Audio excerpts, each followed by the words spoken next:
you know,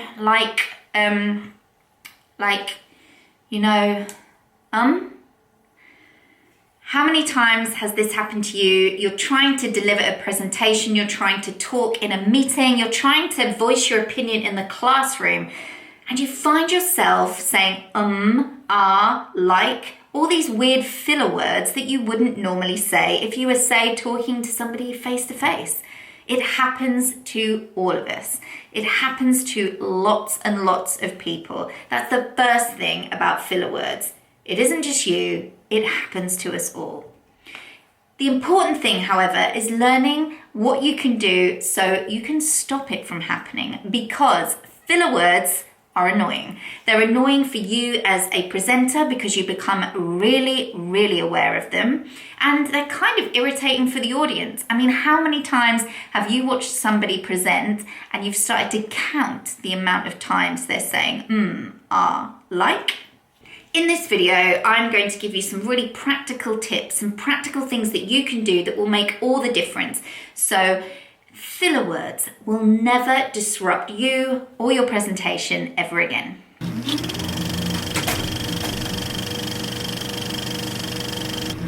The first thing that you need to do is to prepare. Now, when it comes to preparation, there are different levels, obviously. If you're doing a presentation in front of an audience of 200 people at a company conference, then there is a level of preparation that I would always recommend, and it is high. Lots of preparation. For a meeting, you might feel that you can't prepare, but you actually can. If there are opinions that you want to voice, if there are certain things that you want to say, you can absolutely prepare in advance. Your preparation doesn't need to be written down on paper. In fact, I would not do that. Your preparation needs to be you vocalizing what it is you want to say in that meeting. Not in your head, but out loud. Because the more you vocalize what it is that you want to say, the more your brain and your mouth can connect. Because that's the thing that happens with fillers. Fillers enter our vocabulary because our brain and our mouth haven't had time to connect. People who just wing it, British slang for just doing it without any preparation. People who just wing it aren't giving their brain and their mouth time to connect. So you might think in your mind, you know all the things that you want to say, but you haven't practiced saying them out loud, and that's the thing that you need to do. And the more you do that, then the more you find those ums and those ahs won't enter your vocabulary.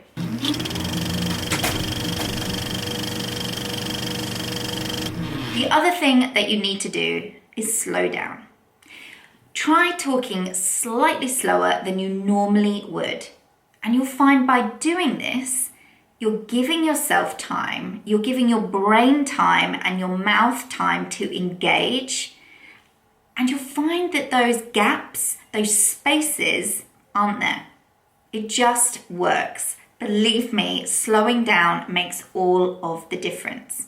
If you're wondering how slow you should be talking, well, the easiest way to get it right is just talk a fraction slower than you normally would. If it feels a little bit uncomfortable, then you're doing it right.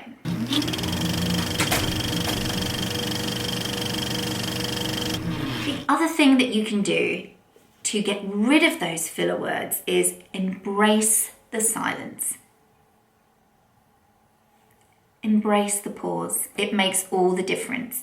When you're under pressure, your heart is racing fast, the adrenaline is going through your body, there's a tendency to feel like you have to fill up every moment of time when you're presenting content, but you don't. Silences and pauses can make such an impact to your presentation. Sometimes just giving the audience a moment to think about what you just said can be really, really powerful. So don't feel like you have to fill everything with you talking.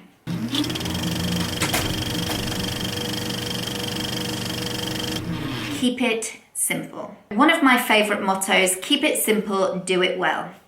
Resist the temptation to turn into the posher version of you when you're standing in front of any audience or when you're vocalizing your opinion in front of a group of people.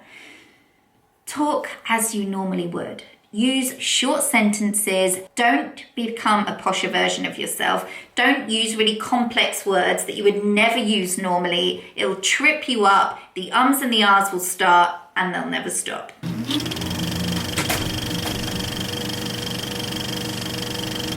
The other thing you can do is make eye contact with people. When we're standing in front of a group of people, it could just be two people, but when we're presenting in front of anybody, it's an odd thing to do. It's an odd thing to stand and talk and not engage in the way that you would if you were having a conversation. That's what we're used to. We are used to speaking out loud to somebody else, seeing them nod, getting eye contact, getting body language signals from them. When we're faced with a room of people where we're not getting any of that, the tendency is to add the fillers because we don't really know what else to do. But all of those things that I've talked about, preparing, slowing down, speaking slightly slower than you would do normally, embracing the silence, keeping it simple, will make all of the difference.